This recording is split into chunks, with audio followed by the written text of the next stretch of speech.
Well, thank you for bringing yourselves here and for arriving just as you are.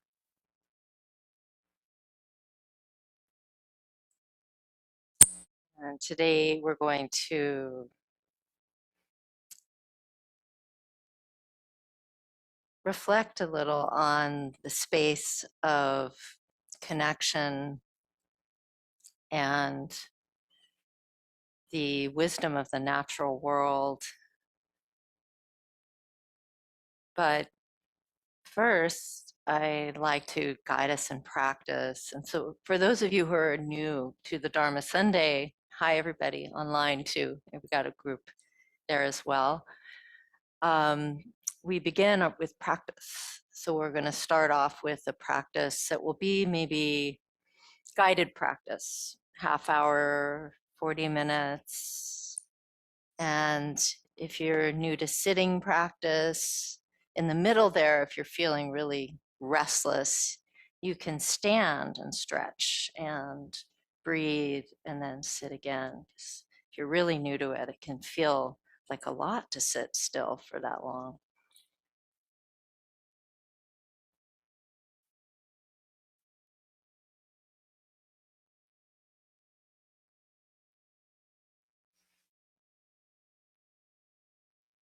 So we start with the meditation practice and then we will take a little break, about 15 minutes just to stretch and walk and get a cup of tea, and then we'll reconvene here for the teaching.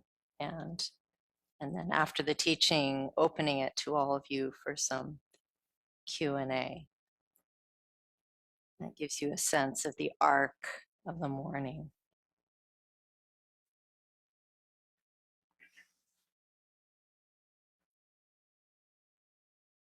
So let's begin with a practice that will be about settling and coming present.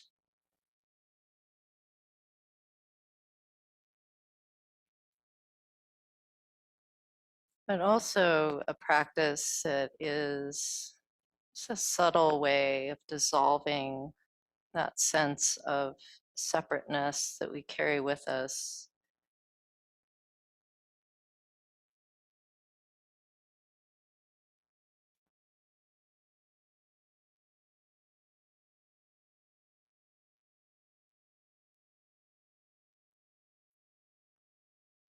So we'll start by just taking one mindful breath.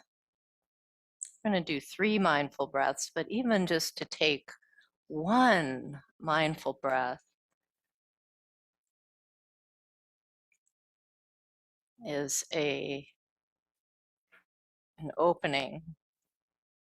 So just feeling the air drawing in to our lungs, sensing that cool, fresh quality of the inhale.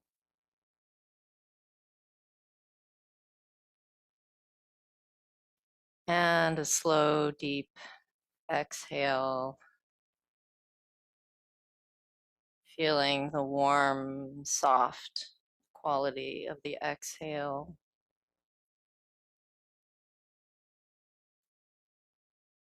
And then resting in the space between. So let's take a few breaths like that, just following the inhale, all the little sensations in the nostrils and the lungs.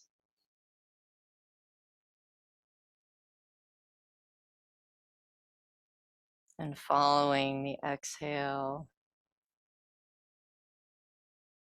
feeling that sense of relief and release as the air flows out into the world. That letting go.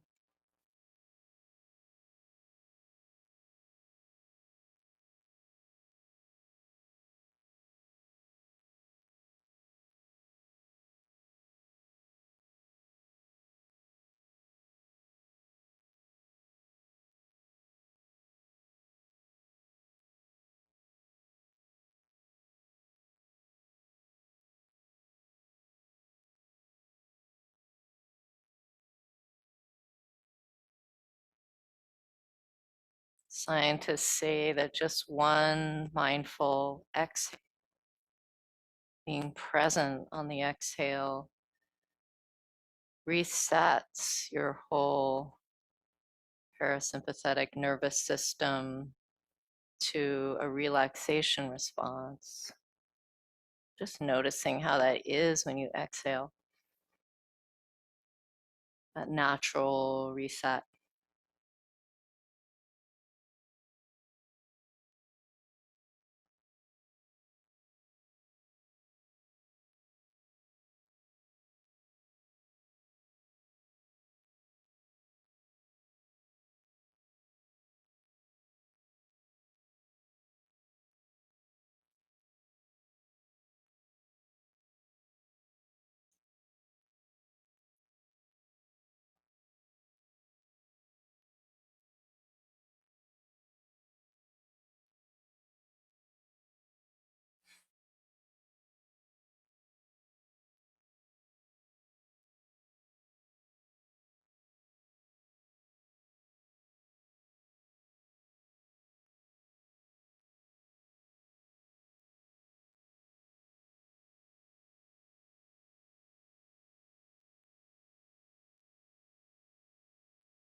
And letting your attention move down the body,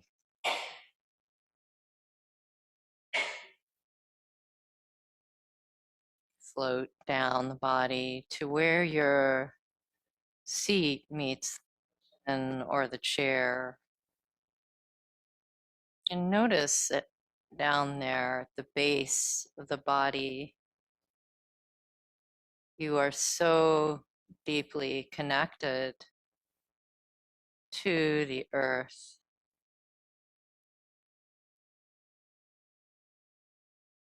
choicelessly. So,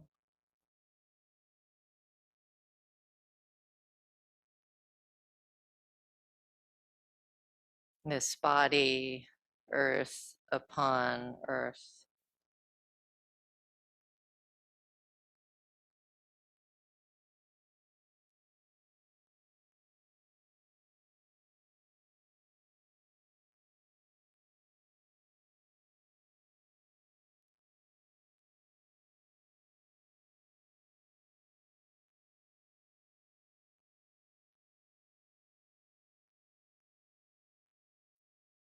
How you are already stable and grounded.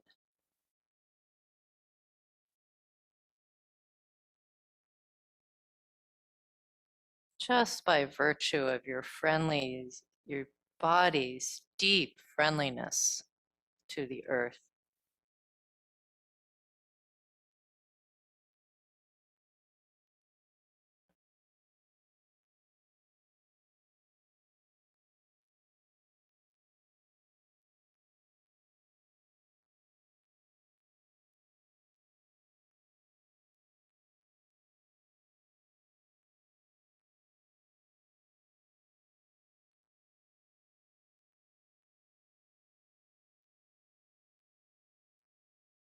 And allow that stable body to ground your restless mind.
And from that place of groundedness, coming back home to the breath where we began.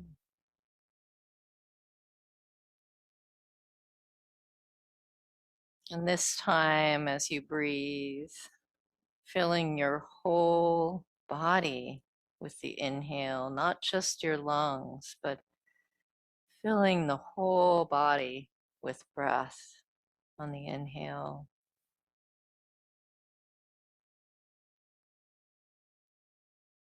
And exhaling breath from the whole body into the world.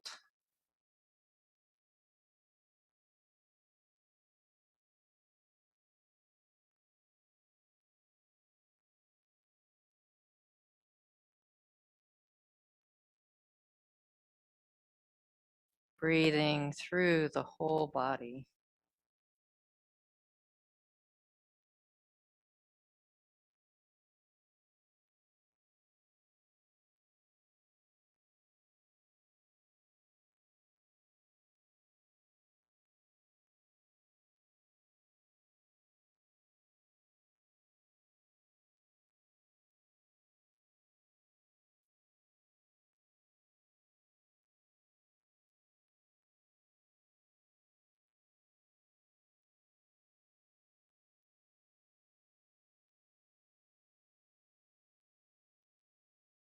Inhaling the oxygen exhaled by the trees.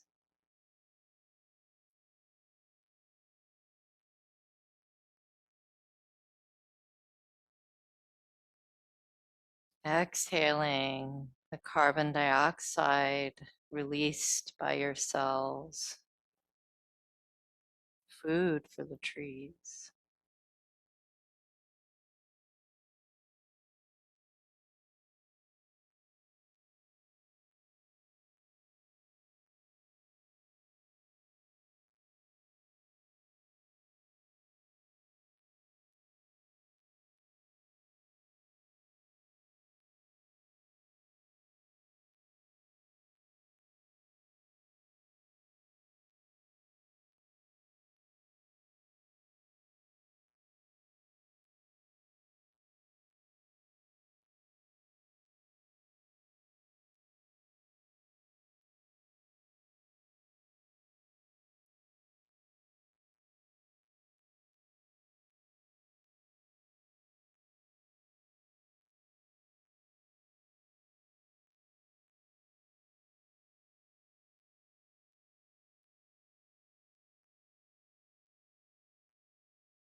Inhaling the love from the warm hearts around the world that are radiating kindness,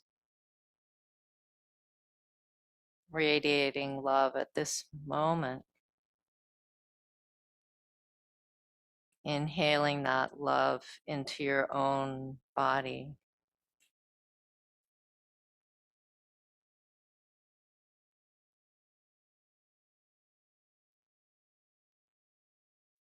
And exhaling what needs to be released. Stress,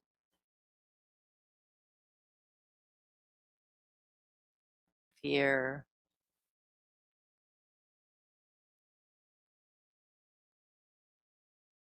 agitation.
Inhaling this communal air that we all breathe.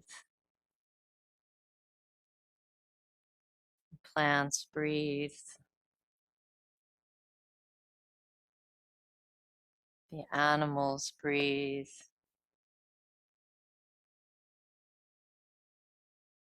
Our neighbors breathe.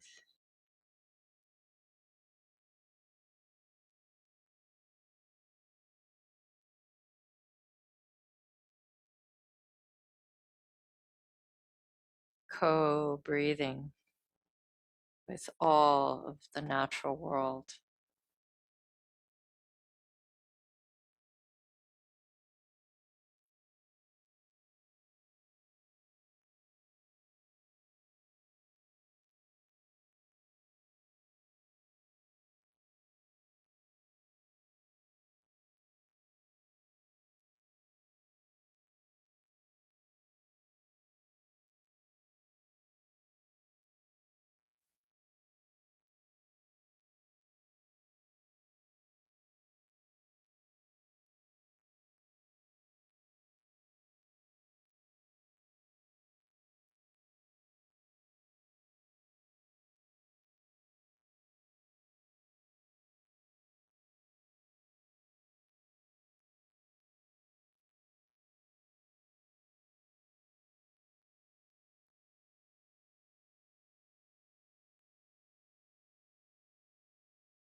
Now letting go of intentionality and just letting the breath breathe you.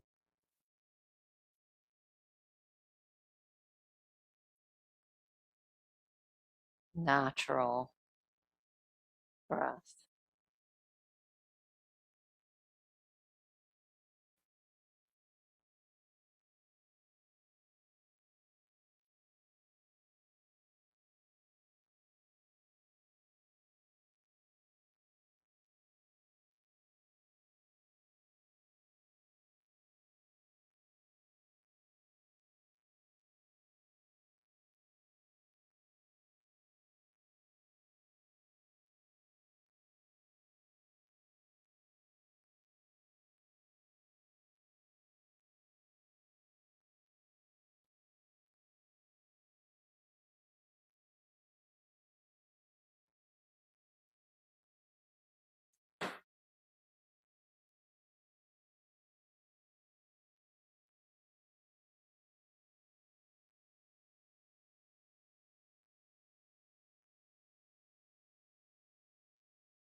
at ease with whatever's happening right here, right now.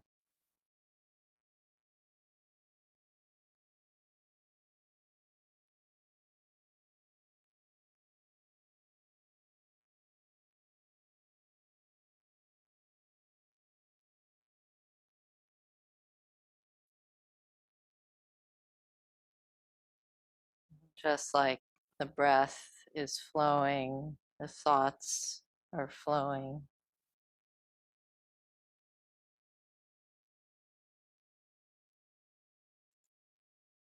And the sounds are flowing.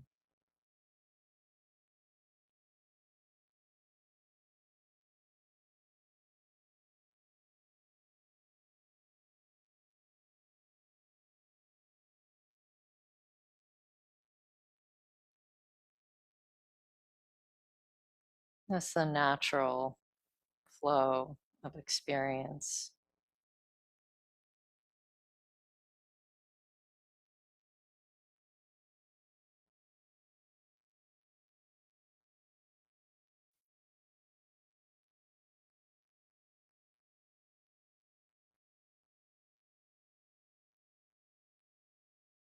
And can you sit like a yogi on the side of a river, just watching the flow?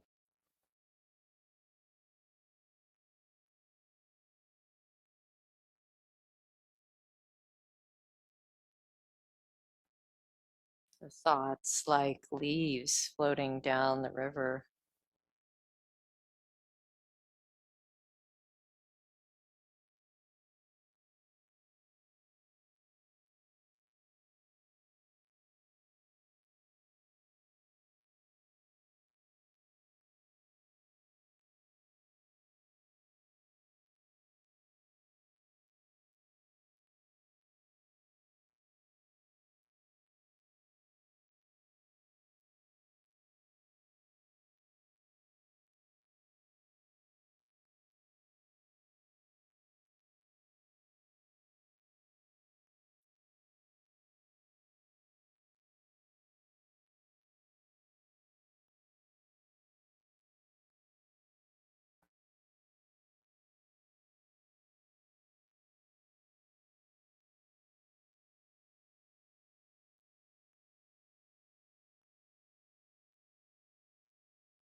We'll end our meditation with the syllable ah, which is kind of like the om of the Tibetan tradition. You know how in yoga classes you end with om, we end with ah.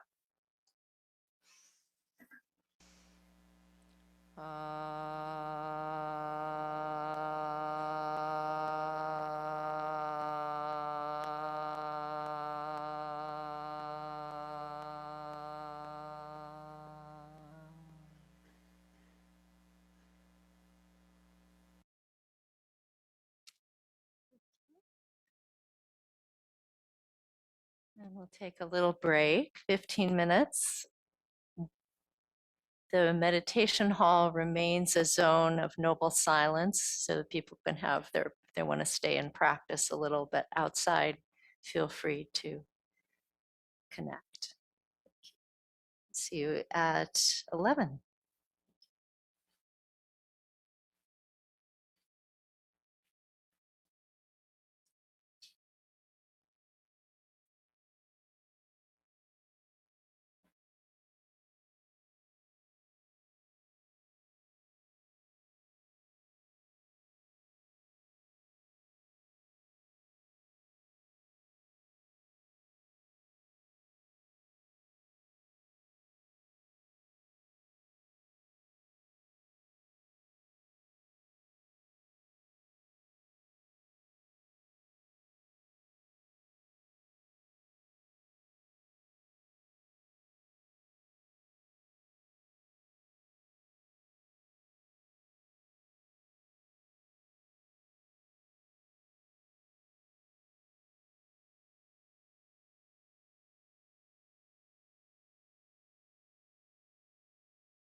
It's 4. Yeah.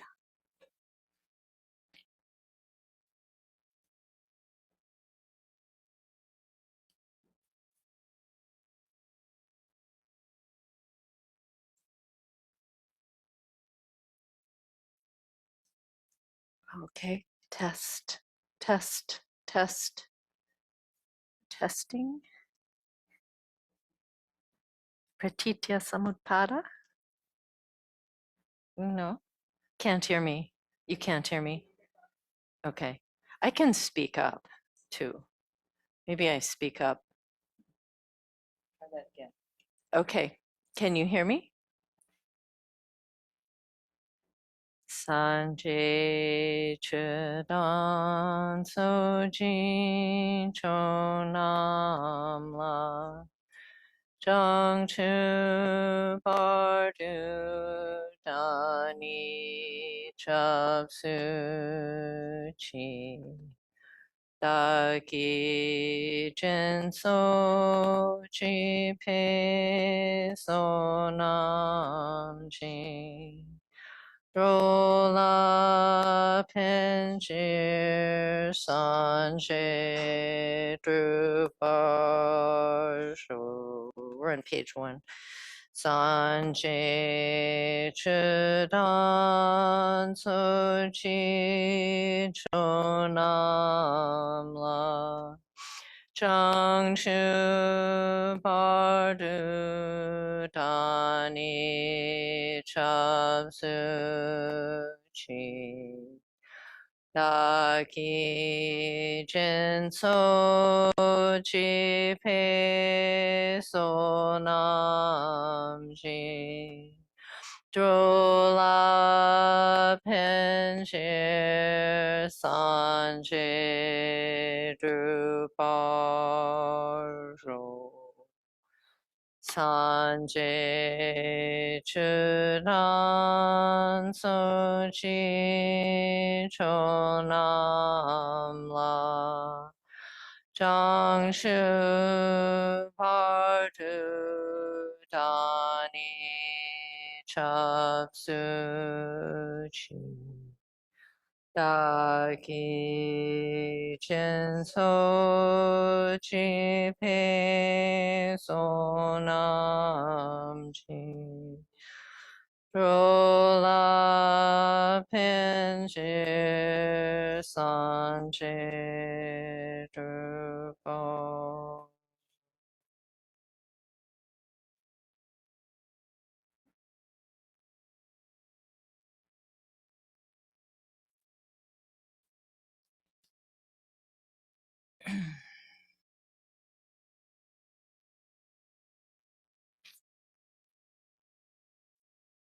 So lovely to see everyone here in person at Wonderwell, and we can now see you all online.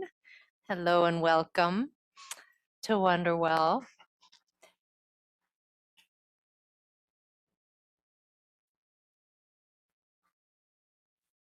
And I'm delighted to be here to reflect on mycelial wisdom with all of you, to reflect, explore, consider.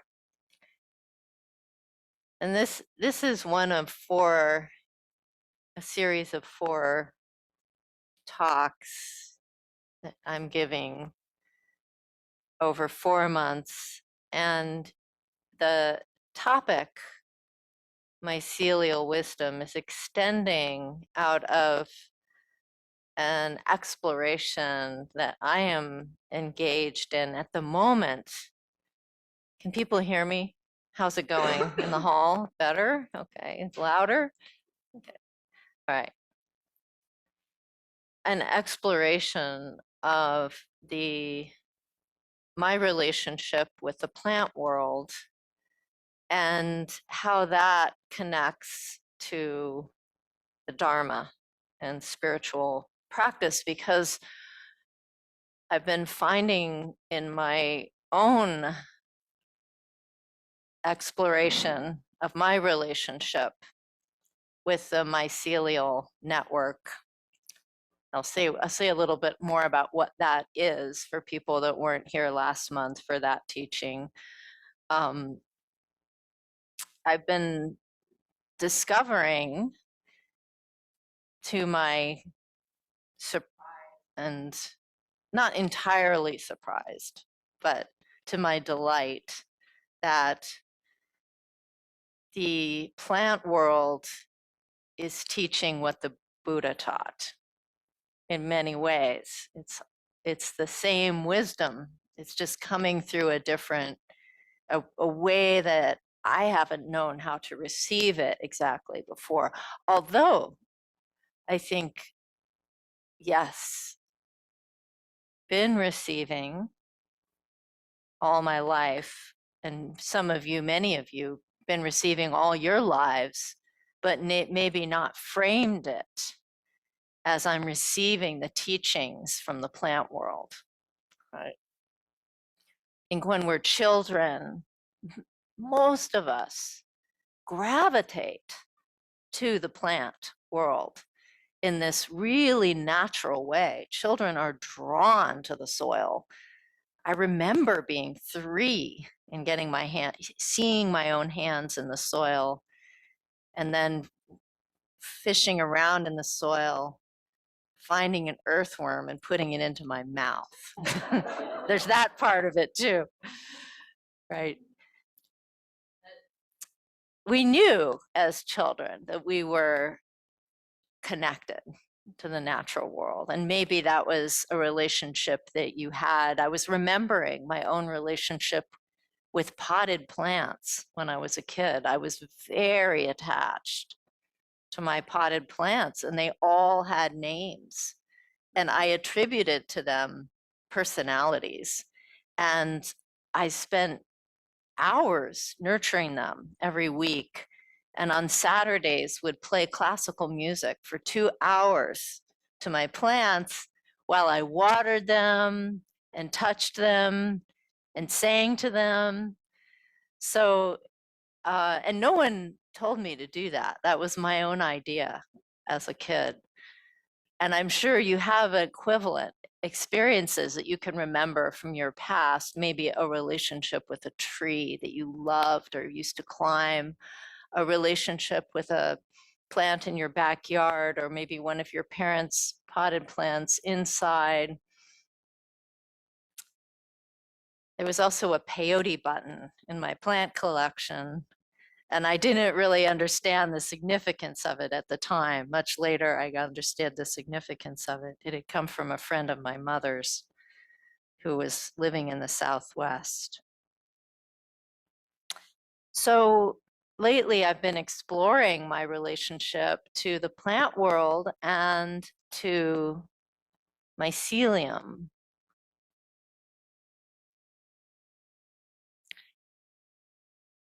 And so I started to research a little, read more about mycelium, what mycelium are, and I'm going to use a definition from Paul Stamets, who's a fungi specialist. His definition is mycelium is the neurological network of nature, which I think is a really beautiful encapsulation of what mycelium are. So mycelium are part of a network under the soil, and the fruiting bodies of mycelium are all the fungi that we see around us, the mushrooms, the hen of the woods, the fungi growing from trunks, from between the cracks and rocks. And when we see those mushrooms, at least I always thought that when I pulled a mushroom out of the ground, it was just the mushroom, until reading about the mycelial network, which is this network of underground organic tentacles that can be, a network can be miles long and wide, huge network, kind of like the network of our own neurological brain, which is all of those ganglion and those synapses, essentially pathways of communication, right? Our brain is a conglomeration of pathways of communication. That's our nervous system. So similarly, the plant world has a nervous system, and it's underneath primarily, not only, but primarily underneath the soil, also growing on trees and rocks. And communication runs along those mycelium pathways.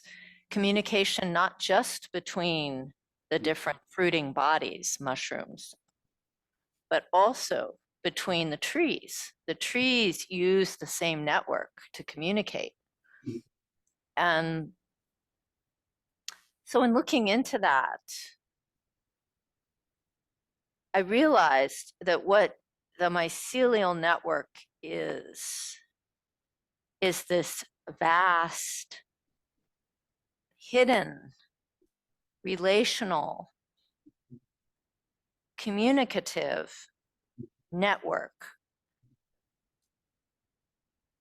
that is not just one entity, it's a web that is not only an entity, it is an extension of the planet itself, of the living planet itself, the broader network of this living planet. And it also occurred to me in learning about that mycelial network that that network is a metaphor and an embodiment for one of the truths that we land on in the practice of meditation and that the Buddha taught about in his own way, which is the truth of interdependence. That even though we have an idea that there's this one self, this one being that is me, we have a very strong belief in that, me, that actually we're part of a network. Actually, we are a node in a communicative web that, like the mycelial network, is hidden. It is profoundly communicative. It is organic, and it links us to every other living being on the planet. That while we have the idea that we're this isolated being, we're actually a node in that network.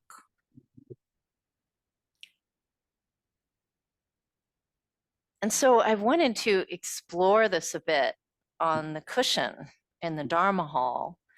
And you'll have to forgive me if it's not very polished, because I don't have anybody really to model my reflections after. Because the Buddha never taught about the mycelial network. He didn't talk about the wisdom of fungi per se, but he talked about many things related to this interdependence idea, this interdependent connection idea. So I just am going to try to weave together a little bit.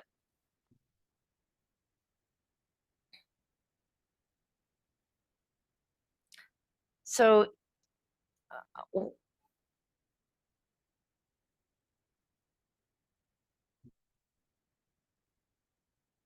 at the time that the Buddha lived, he lived in India. I'm going to talk about the Buddha for a minute.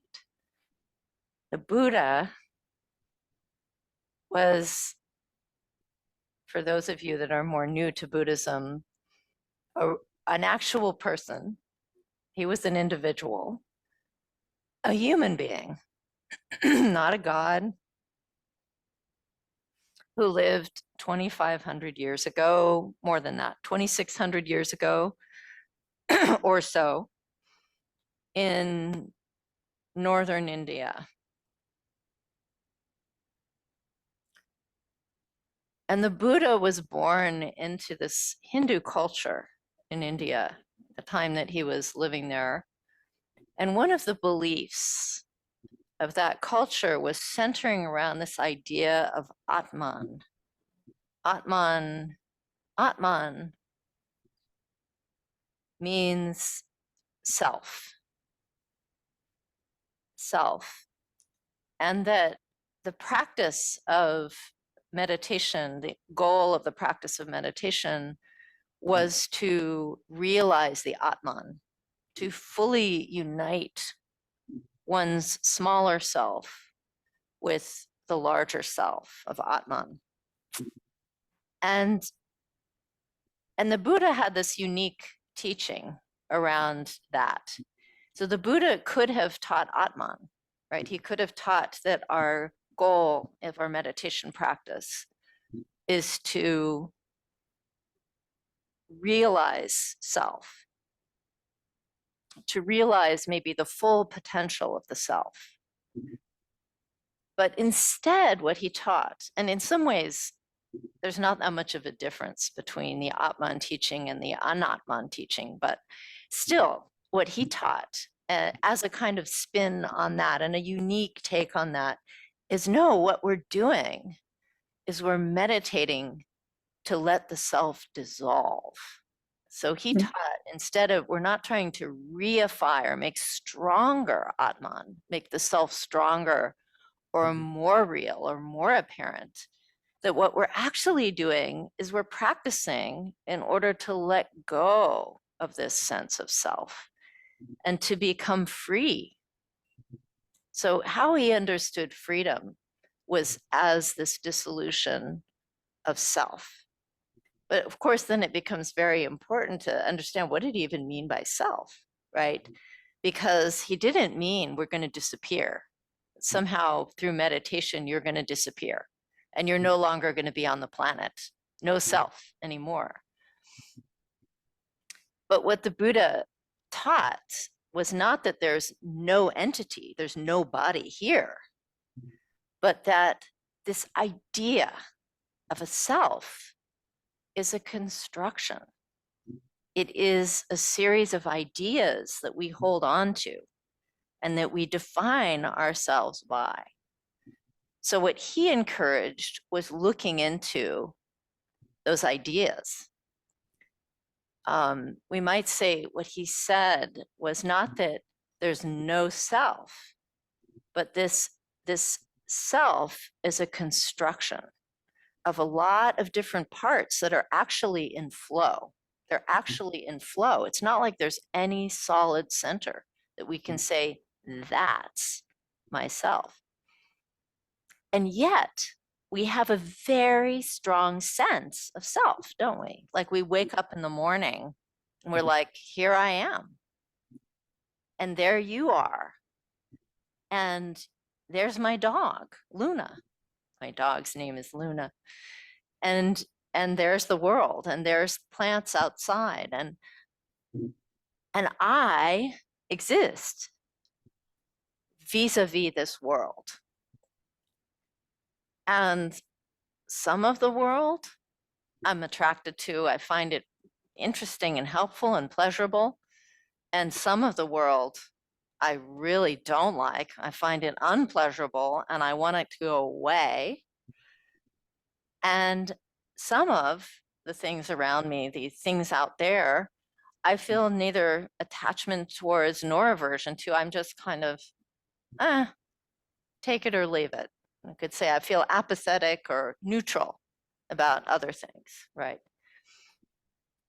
So based on this idea that we exist, or maybe in interdependence with this idea that we exist, is also that there are threats to our existence, and there are things that are going to help our existence, and there are things that neither help nor harm, that we have a kind of neutral opinion about. And on the basis of that, we experience a lot of complication, right, in our minds about what we like, what we don't like, and what we feel neutral about. And it's a challenging way to live when you think about it. I exist, I'm separate from the world that I live in, and I have to be pretty much on constant alert for what might threaten, now that I believe I exist, what might threaten this organism and what might help it. I have to get more of what might help it and keep away all that might threaten it. And all the fear that entails, all the vigilance, all the distrust, and also sometimes all the trust and all the love and all the attachment too. And based on that, we experience a human life. And the human life has a lot of challenge in it. So the Buddha questioned the very basis of all of that, questioned that, and encouraged his students, his monks at the time, or nuns. You see, he had a community of monastics back then, 2,500 years ago, to just look inside, slow down, look inside and take in the full picture of what's happening in your human experience, like to take it in. I mean, they'd say that was his first step. And he called that investigating dukkha. And dukkha is the Sanskrit word for dissatisfactoriness. So looking into our own dissatisfactoriness with being alive and starting to tease out, what does that really come from? What does that really come from? So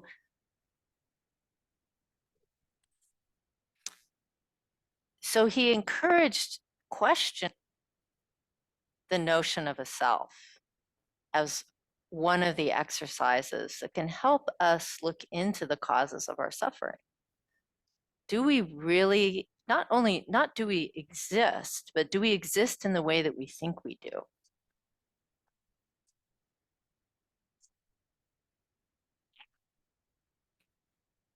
And he made this proposition that maybe we're not as solid and as separate as we think we are.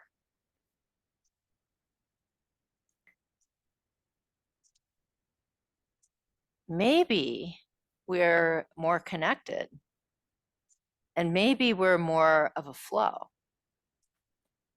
And the way that he encouraged his students to look into this, because this was India 2,500 years ago, was to look into how we label anything, like we label a self. He said, well, look at how do you label, he gave the example of a chariot, because back then there were chariots. That was the conveyance of the time. That was the car of the time. You hooked your horses up to this wheeled carriage and you got in it and you went somewhere. It was a very practical, very, good form of transportation. They had the wheel back then in India. They didn't have it everywhere, but they did have the wheel in India. So they were getting around the countryside there on their horses and their chariots. And he suggested, when you look at a chariot, what's the chariot? Is the wheel the chariot? Is the axle the chariot? Is the seat the chariot? Is the harness the chariot? Where is chariot? Making the point that chariot is actually a construction that we all agree exists, but actually it's just this bunch of parts coming together that has a use, has a function. And we all agree we're going to call it chariot, but there's no essence of chariot to the chariot. So we use that as an example of how we are. Like, am I my hand? Am I my foot? Am I my nose? Am I my hair? Am I my personality? Am I my name? Am I my job? You know, taking the things that seem to make us into who we are and beginning to notice all of these things are in flow. If I lose my job, is there still a human here? Oh, there is. If I lose my arm, is there still a human here? Oh, there is. So just noticing that we are so much more a flow than we are an entity. And we're so much more connected than we are separate. So the mycelium exemplify that. They are on the surface. And on the surface, we see them on the surface. They appear as separate. We could see 5 mushrooms. We could see a clump of mushrooms over here and a clump of mushrooms over there.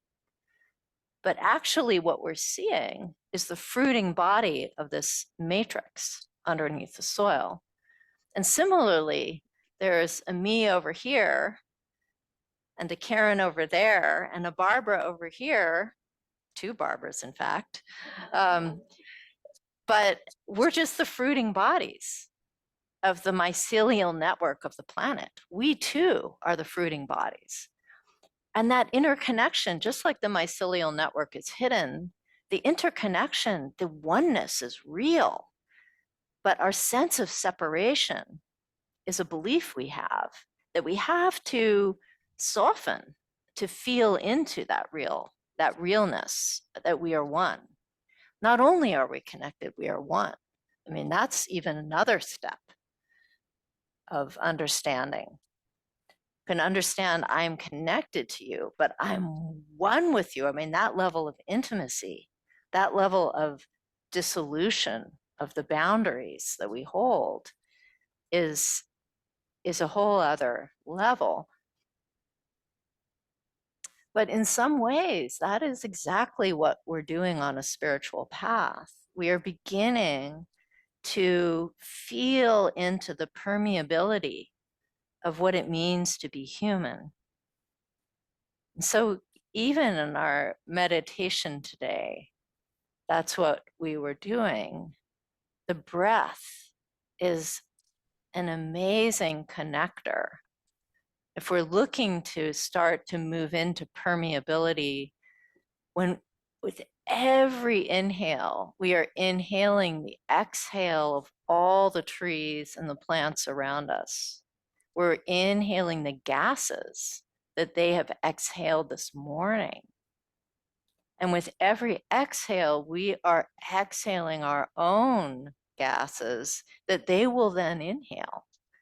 So we're living in this communal pool of resources, we might say, of sky, of wind, of air, and we're sharing that. We're not just breathing, we're actually co-breathing.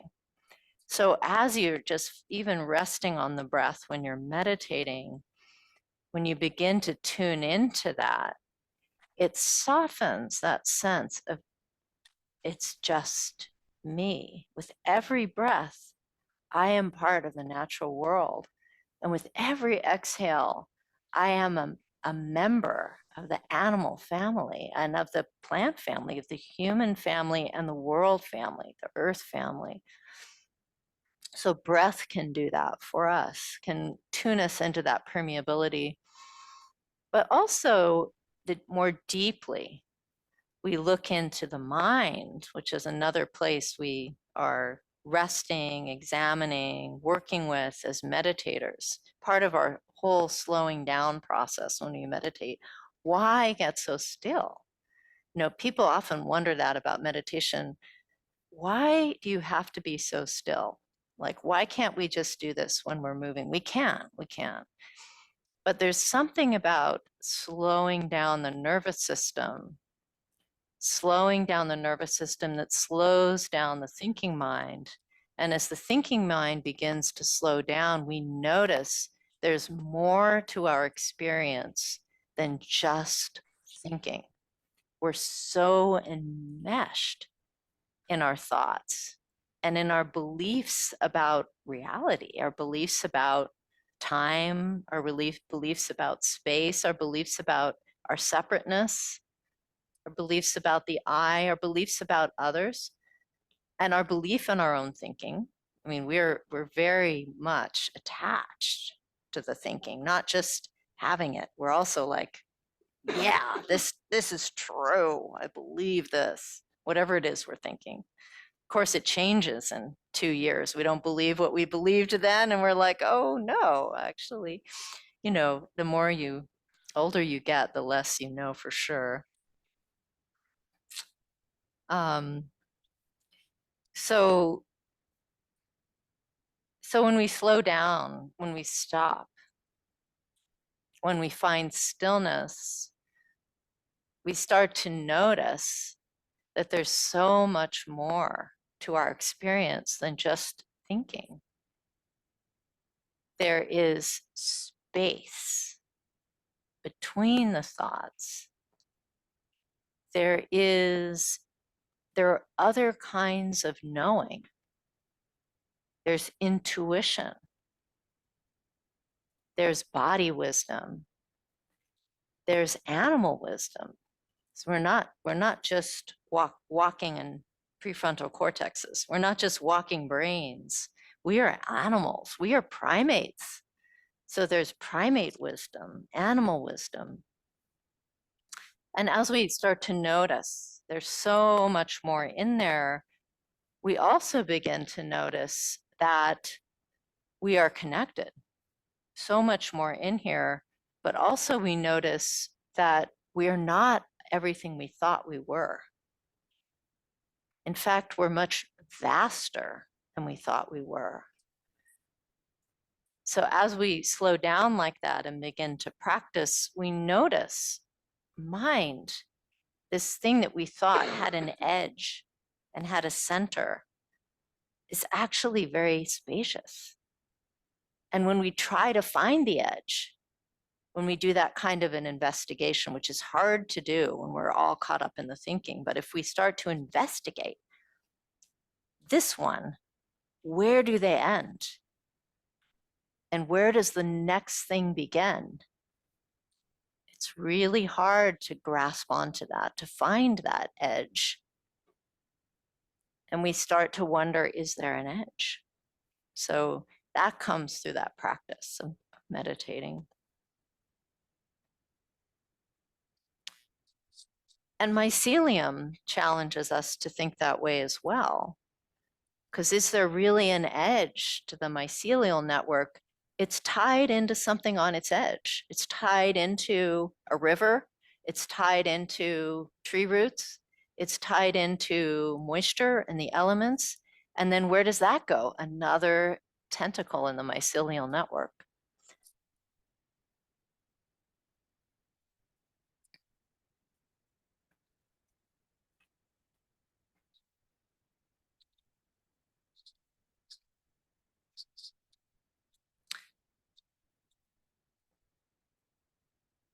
So when I was talking about the challenge of the human condition, one of the challenges, this idea that we are a separate entity and how it stimulates our vigilance and our sense of, I need to protect this separate entity from other entities, and I need to defend it, and I need to grasp the things that will protect it. That kind of thinking that we might say is the self-thinking is based on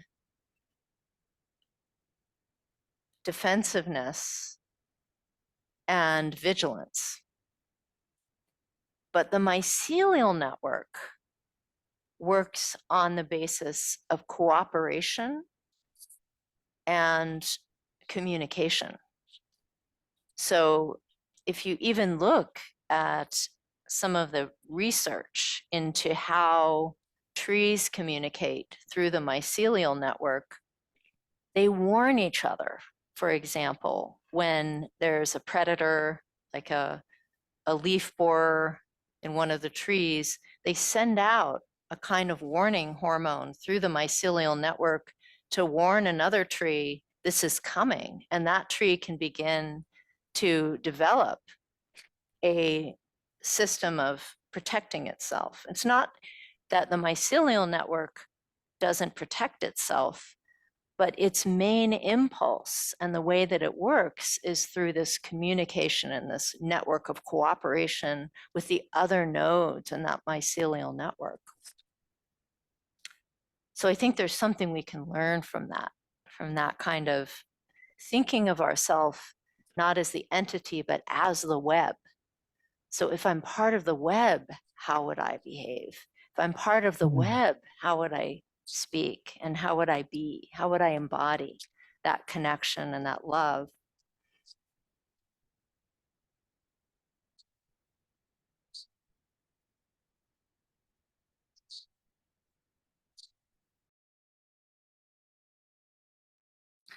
So we can take refuge in relationality. And the Buddha taught one of the ways to dismantle our attachment to the separate self is to remember that the self is a construction and to start to notice how we construct it, how we are not just a self, but we're actually engaged in a project of selfing, of recreating and reinforcing the notion of a self. But another strategy that we can work with is remembering our interdependence. Remembering our interdependence. And in Sanskrit, the word for interdependence is pratitya samutpada. And pratitya samutpada means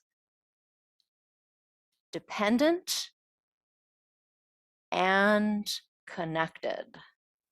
Dependent and connected. Now, when we hear a word like dependent, we might think, and I would say my old self would think, that's not a good thing. You don't want to be dependent. We grow up in a culture as children where we're taught you need to be independent. But lately, I feel so differently about that now, and especially reading a lot about psych theory, psychology, clinical psychology, and research psychology now says we actually absolutely need to be dependent. Not overly dependent, but not only do we need to be dependent, but we are. Even if we deny that we are dependent on others. We're dependent on others for love, for kindness, for care, and for connection, and for our own survival even. We are, and it's not a bad thing. That dependence is a bad thing is an unfortunate myth. I mean, I think over dependence or codependence is another thing, but just dependence. So reflecting on that dependence is beautiful, and leaning on someone you love is not only okay, it's probably very healthy to learn how to lean. So the first part of that word, patitya, is lean. And what the Buddha meant by that is everything depends on everything else. Everything leans, including us. We too lean, and it's okay to lean. And the more we look into how we lean, we realize I'm not just me alone. I'm me, and I'm also you. And I'm me, and I'm my family. And I'm me and my Sangha. And that all of these beings, we are all leaning on each other, and it's a beautiful thing. It's an embodiment of the mycelial network. To even know that, to even trust that we lean is such a beautiful thing. We might say that community is an expression of the mycelial network, whatever communities, intersecting communities we're a part of. So the first part of that word, pratitya, is dependent. everything is dependent and everything is samutpada, which means connected. So dependent and connected. Connected meaning whatever you do affects others. So everything leans on everything else and everything affects everything else. So whatever it is that we do or we say or we feel has a reverberation, it has an effect. So there's something quite beautiful to that too, because you're also receiving the signals from other people and that's affecting you. You are part of a flow. And so this could say the art of breaking down the illusion of our separateness is an art of moving into a world in which we are willing to lean and be someone that is leaned on. And we're also willing to stay in that flow of connection and to explore this idea of who we are as part of that matrix. So taking refuge in relationality. And in meditation, the way we do this dissolution is through just these very subtle ways that we begin to notice. I was noticing it this morning when we were all sitting together. Whatever it is that we're noticing in the moment of meditation, for example, hearing the sound of a bird, what came up in my mind is the sound is not me and it's not me. It's not me, but it's not me, because the moment you hear it, it is your consciousness, right? It is your consciousness. So there's something about this space we're invited into in practice or on a spiritual path of beginning to let ourselves relax the boundary of self into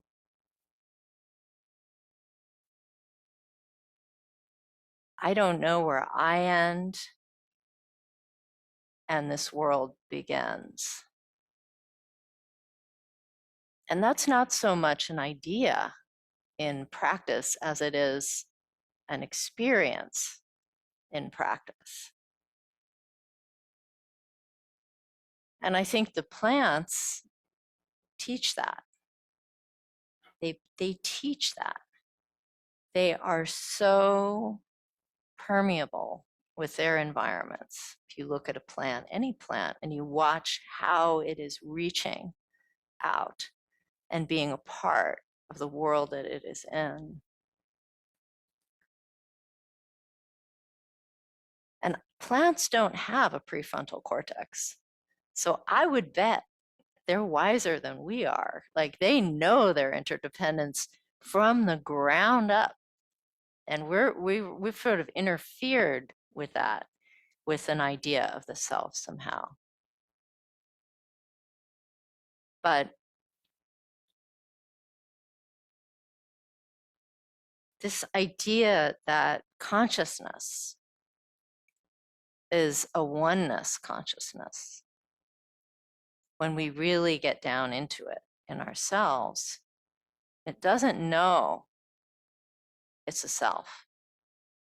There's a part of us that has that wisdom too. And that's what we're practicing with slowly as we meditate.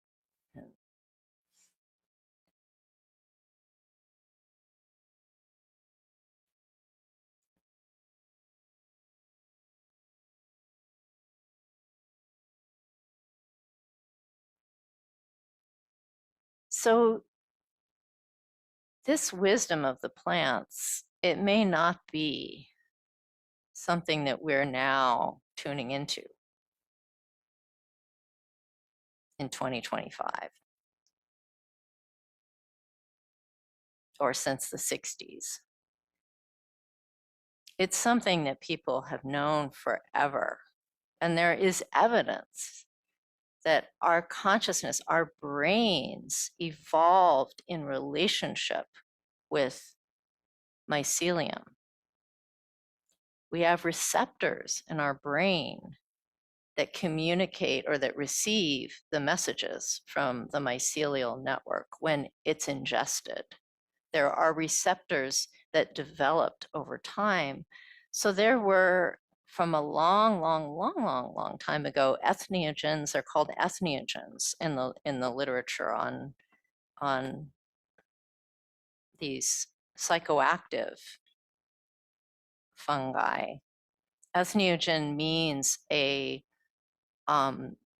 substance that has been used by humans in ritual over many centuries in religion and in ritual and in spiritual practice in order to bring the consciousness to a different state. It's called an entheogen.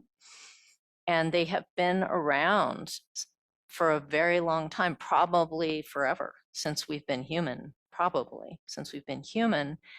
And in reading about it, there are these ancient Greek paintings of mushrooms on some of these vases, these sacred vases used in Greece. Like they've been around, and their value has been recognized for such a long time. So it's interesting that we've been in communication with those plants for a very, very long time, the human race. And maybe what's happening right now is just that we're remembering that. It's starting to rise for us. So I want to open it up now to you all to reflect on this. I think I've said enough about the mycelial reflections here. And I want to hear what you have to say or are thinking or wondering about. Yeah. Hi, I'm Jennifer. That was a beautiful, just a wonderful talk. Thank you very much. I was wondering about, so when human beings like ingest these plant medicines, I was wondering somehow if we're like ingesting the karma of the mycelial network in a way. Like, and that's why we can get in touch with this like deep sense of connection and joy that maybe is what that network is experiencing. But then you mentioned also that our like receptor, like we've co-evolved in a way, like it's not just us kind of taking this or like experiencing the karma, we've actually like evolved in a way to be able to experience that. Right. Yeah. I think so. I mean, that's what some of that research says. Yeah. Yeah. Mm-hmm. Yeah, I just wanted to be kind of clear about that and just check with you and see if that's what you were saying or if you had anything else. I haven't thought of it that way, but I'm also very early in my exploration. So I haven't thought of it that way. Um, what I've, my experience is more like they're trying to communicate with us, like remind us of who we are. That's just my own subjective experience.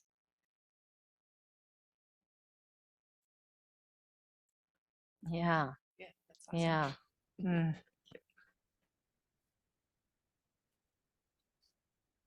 Oh, someone online. Yeah, let's do room and Zoom. Room and Zoom. We'll go back and forth. Yeah, yeah. Hello. Hi. Yeah, I'm really excited for some reason about all What's your this. name? Wait, what's your name? I can't see your name there. Hi, I'm Damon. Damon? Yeah, Okay, hi. and I was just saying that I'm just feeling very excited and stimulated by all this. And I'm feeling a kind of buzz in the room, even though I'm not there. And um, so I want to know how this mycelial theory might help one like myself overcome a lot of anxiety and fear around mortality, because if I'm just a node, then even after my physical body dies, my energy gets absorbed into the network and I'm sort of immortal in a sense. Or teach me here, tell me, how can I feel more comfortable with death? You just said it. You said it right there. You said it very well. Um, yeah, as you may know or may not know, right now there's a lot of research on psychoactive psilocybin mushrooms funded by the NIH. I mean, probably all being cut right now, but oh well. But it was happening. Um, and there's a lot of double-blind studies with those long-term studies with those mushrooms that are especially being researched around fear of death and around PTSD. So that particular substance does help with that fear. And it does so through exposing the person who is with, of course, the right setting and the right dosage and the right oversight. I mean, I just want to say that to exposing that person to the mycelial network from within. That is that sense of, oh, have always been a part of this. It's not like I'm just now a part of this. I've always been a part of this and I always will be. And that does tend to help those fears relax. Yeah. So there, if you want to know more about that, I can turn you towards a resource that's really easy to access, even easier than a book, which is this How to Change Your Mind series on Netflix with Michael Pollan, who wrote a book called How to Change Your Mind. And in the Netflix series, they interview people that are on these studies, which is really helpful to actually hear them talk about, especially people facing a terminal illness who then try this and then what happens to them. And these are people that have never, ever done any kind of substance in their life. They're just on this study, on this, NIH funded study on using using psilocybin to help people who are facing the end of their life relax, yeah, and feel less anxious. So you might read that or look at that series, and that would give you some more information. Thank you. Yeah, maybe Nancy can put that in the chat. Thank you very much. Yeah, that would be good. Michael Pollan, and How to Change Your Mind. Yeah. And Ruman. Oh, okay. Thank you so much for talking about this. I've been really connected. When I found out about the mycelial network, I was like, this is such an amazing teaching from nature. And Finding the Mother Tree is an incredible book. It shares how, from a scientific perspective, she does so many studies that show that, like, one of the examples from the book is that in the winter, the Douglas fir help the birch trees, and in the summer, the birch trees help the Douglas fir trees. Like they exchange sugar and nutrients, and how, like she shows in the book, how through the mycelial web, a lot of the trees help each other, help sick trees, that they're not just helping their own species, actually, that they do interspecies help. But my question is, I find that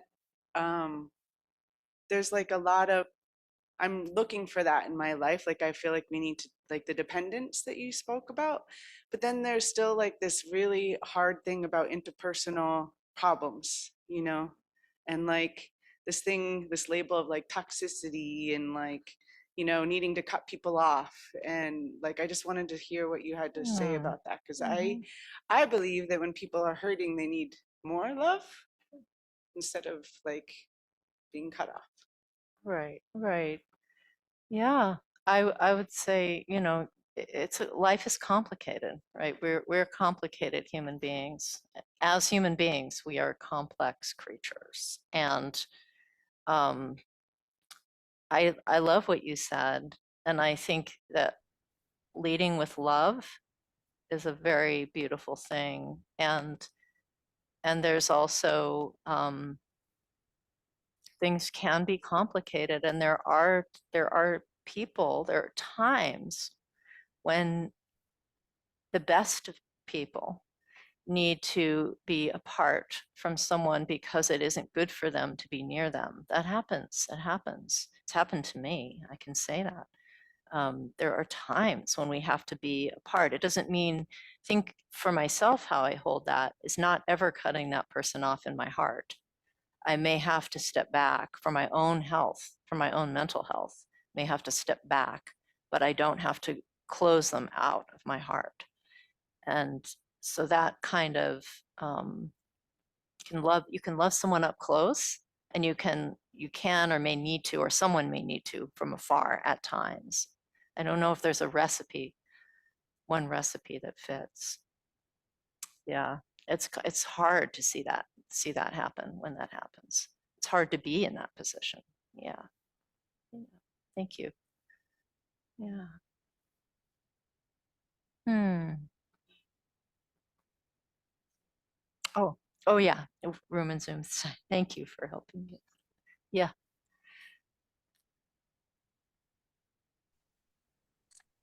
Hi, Lama Willa.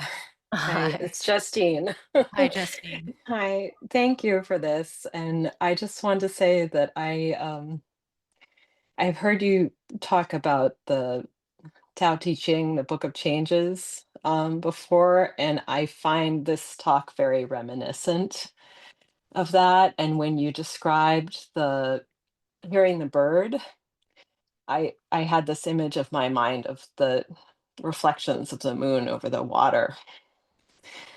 And I I think we need that same lightness with the way we interact with this world, because things are so changing so rapidly in ways that we cannot understand, just because our senses don't work that fast all the time, or they're not sometimes mistaken. So I definitely take that with me from your talk, and thank you. Thank you, Justine. Yeah, Thank you. Glad thanks. you're here. Subterranean homesick blues. It's a good song. I just wanted to add on to your comments about finding the mother tree. Another great resource, if people are interested, is The Secret Life of Trees. And it tells those wonderful stories about how trees can keep stumps alive and how they communicate with each other. It's really a beautiful book. Secret Life of Trees. We can put that in the chat. And I have two other resources up here. One is a movie, if you want to learn about that whole mycelial network idea and how that manifests and what it's about. There's a movie called Fantastic Fungi, The Magic Beneath Us. It's on Netflix. It's great. It's so, the photography is so beautiful. And then just because this article came out this month, but the promises of some of these substances when ingested in the right context, setting and dosage and all of those things this thing happens, which is a big story. It's out of Emory, that psilocybin has been found to actually extend the cellular lifespan of these mice. I mean, it's only in mice right now, but mice are a lot like humans around their cellular behavior.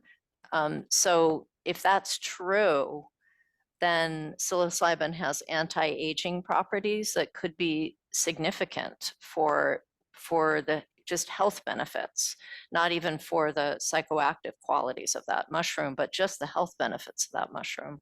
I just found that very cool that it just came out. So I put that up there too. Yeah. Yeah, Anne. Thank you, Lama Willa. Is there any evidence that shows practitioners in our tradition back in the day in Tibet were using these substances for their practice? I don't know that there is, but I do know that there is evidence that it was used in India. Something was used in India, something called soma, back in the time of the Rig Veda. And soma appears to have been a psychoactive plant or substance, possibly a mushroom. And that it was used in ritual as a way of seeing visions that were helping to unite with Brahma, reunite with God. And it was in a cup. I mean, there are descriptions of it, old descriptions of that. And that tradition does have connections to Buddhism, which has connections to Tibet, but I don't know of any myself. Of that being an ethnogen in Tibet is not something that I have heard, and I have looked into it and I haven't been able to find it. So yeah. Yeah, and online, I know we're a little over, but maybe those of you that need to go here or there, no problem with going, but I'm going to take a couple more questions before we conclude. Yes, online there.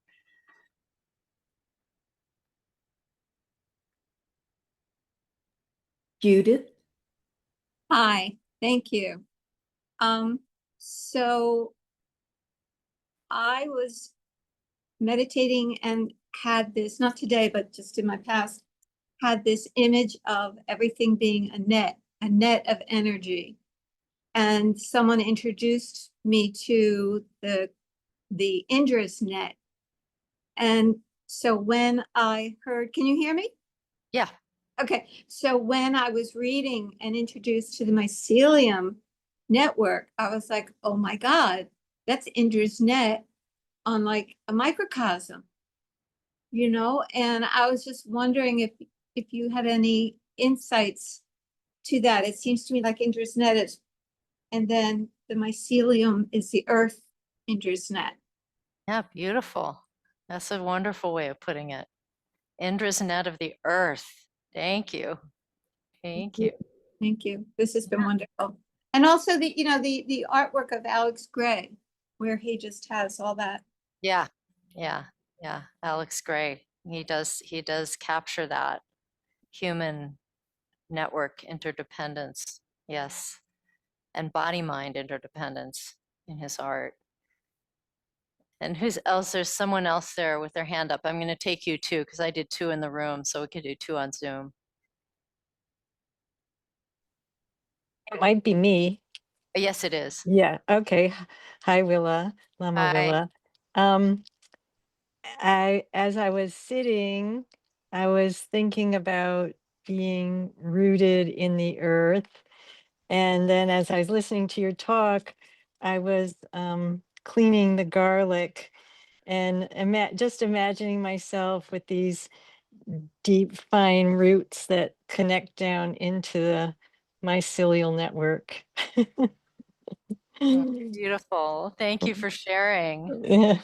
I wish you could send us one of those cloves. It looks amazing.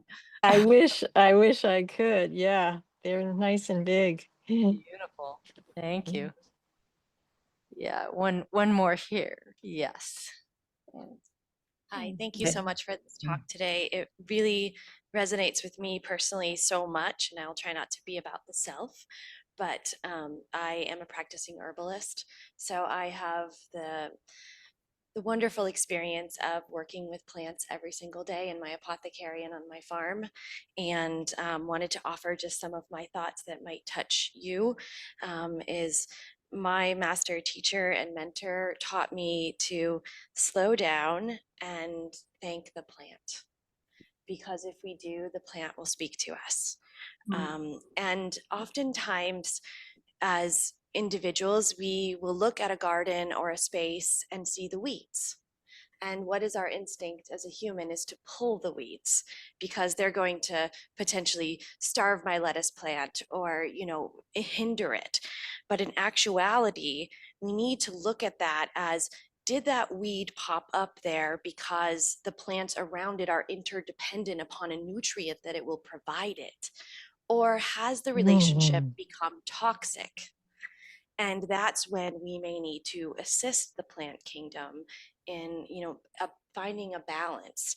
And so I really try to sit with my plants and talk to them and understand what is their actual purpose.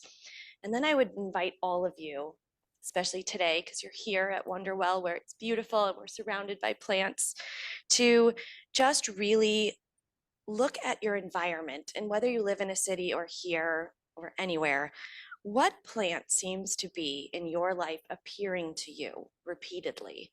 And that could be anything. And then when you repeatedly see that plant, it's trying to speak to you.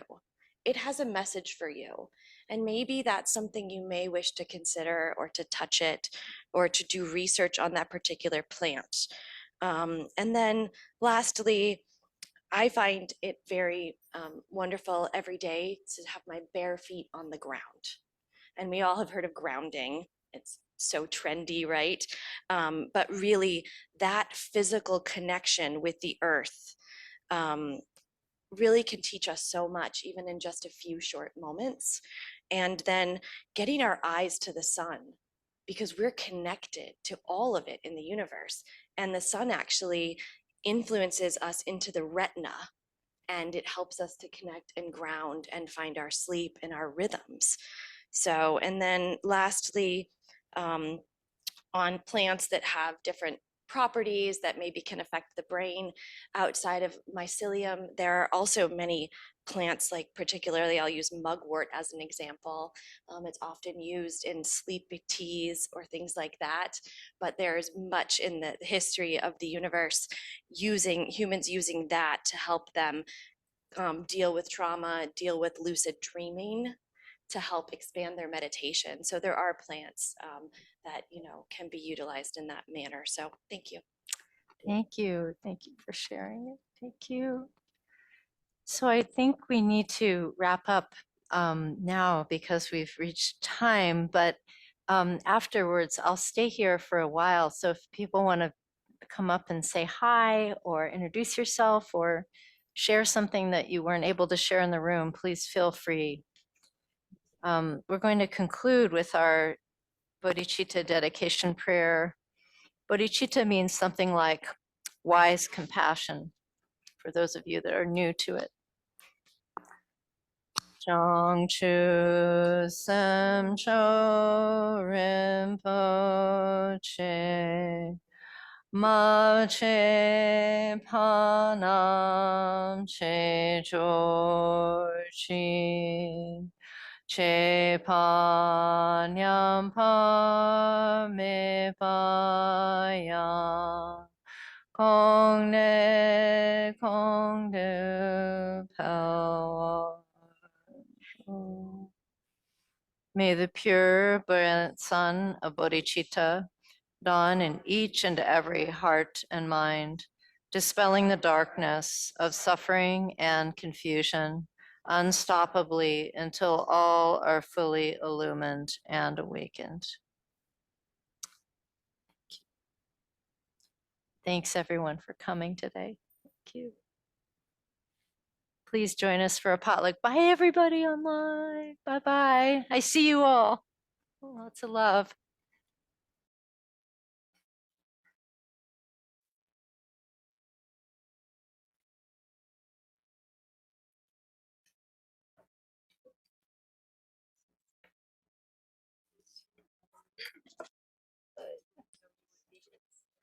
why I was thrilled when you